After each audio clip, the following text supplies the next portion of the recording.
Your critique of participation and deification leans heavily on Herman Bavinck, also John Calvin.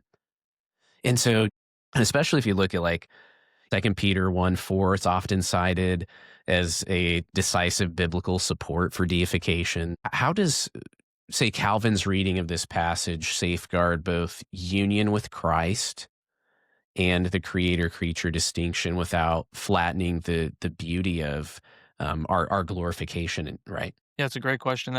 Fundamental, because we don't want to correct against a perceived error in Christian Platonism against the biblical language. So Peter is saying partaker of the divine nature. So was Peter a Hmm. proto in a Platonist? Is he the proto Christian Platonist here and everything? And it's an important question, but I think Calvin interprets this verse better than what we see in the work of Platonists, and particularly those that want to call themselves Christian Platonists. And what Calvin says is the word nature here, when it talks about divine nature, is not essence, meaning it's not that we partake in God's very essence. Rather, it's saying that we have this qualitative participation in God and it's a key phrase at the end when he says, having escaped from the corruption that is in the world due to sinful desire. Sin is Hmm. still the problem, and there's this freedom that is brought about so that we are restored to participate with God, to partake in God. Hmm.